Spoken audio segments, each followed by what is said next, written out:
Yo, what's good everyone? This is JK Jax back at it again with another chess video.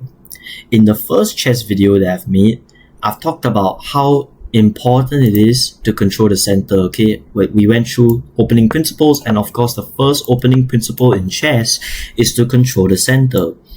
Okay, like this, where you control opponent's territory.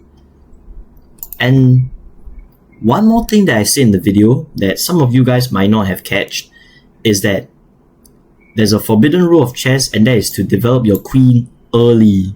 Okay, you would develop your minor pieces first, your knights, then your bishops, and then of course you would develop your queen at the end. So how can you punish this forbidden rule of chess? First of all, we need to understand what this queen is doing. In every position of chess, the F pawn will be the weakest pawn in every starting position. Okay, why? Because it's only defended by the king. Okay, and checkmates requires two pieces or one piece if it's back rank. You would support it with the bishop to try and checkmate the king like this. Think of the pieces as they have eyes, they have vision and stuff. So draw arrows and you can see what pieces the queen is attacking right now, okay? And how you can defend it. First of all, this pawn is under attack. Just play knight to c6, okay? Follow the second principle of chess where you develop the knights and defending a pawn at the same time, right? What happens if the opponent plays bishop to c4? Most players will play knight to f6 and completely blunder checkmate in one. Like, their mindset is like, ooh, I can attack the queen, too bad. Checkmate. They forgot about defending the f-pawn, and this is what happens to them. So what you're gonna do in this position? Well, simple. You may or may not be able to protect this pawn directly, but the best way to do it is to just cut the connection. Okay? Really, just make it like that.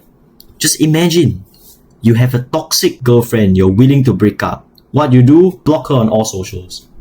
Cut the connection like that so that you don't get mated. Queen to f3, so your ex-girlfriend is trying to see you again. Say hell nah and block the connection from her life. Okay, just get out. Okay, get out of the life right now. There are a few moves the opponents can play. The d3, knight c3, and knight e2. Let's talk about d3. Beginners always play this and lose. Knight d4. Very important move to remember because this attacks the queen. Yes, I know this breaks the principles of chess where you can develop the bishop, castle, but the queen is so misplaced. It's so badly placed in this kind of positions. Sorry, not this arrow. In this kind of positions that it doesn't serve a purpose at all there. So the queen has to go back. Because if it goes to this square, there is a fork. This is called a fork because it looks like a fork. Matter of fact, this is a royal fork because you fork both the queen and rook. But a regular fork is just two pieces, right?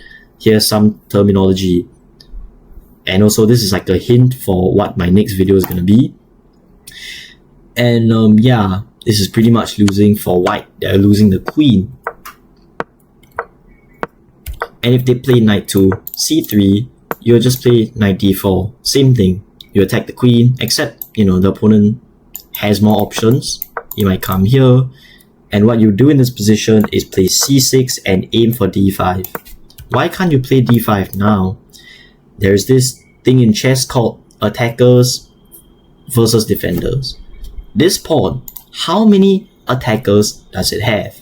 1, 2, and 3. How many defenders does it have? 1 and 2. So it's really not that advisable to play this right now, and it's much better to add a second defender before you play this. And this is a crushing blow for white. It has no space. You gain full central control with d5 and you can develop everything. Now, same thing that goes with here.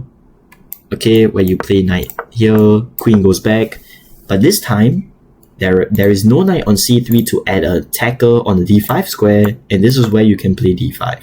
And this position is winning for you, completely winning. You have central control, you have a lead in development, and finish developing your pieces, then you start attacking. Well, of course, you don't develop to that square lah. You would most likely develop to e6, castle, and do a bunch of other things. And why just now, you might ask, why say, why can't I just attack the queen immediately? This is a double attack on both the king and the rook, and you lose a lot of material. So regardless of what you block with, the bishop or the knight, you would still lose the queen.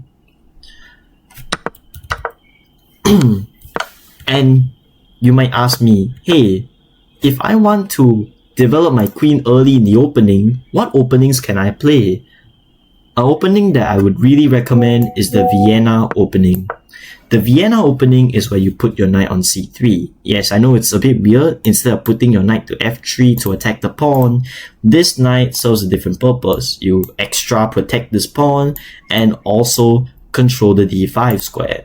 And then knight f6, f4, f5, here, and this way you can develop the queen early. Okay, this is completely fine because this is theoretically okay to play and it's good. Okay, I might make a video on this. I already done this on my other channel, but I would like to make a more compiled, more detailed version on this channel. So if you guys really want to see this video, the Vienna video, let me know down in the comments below, and I'll see you guys in the next one. Goodbye.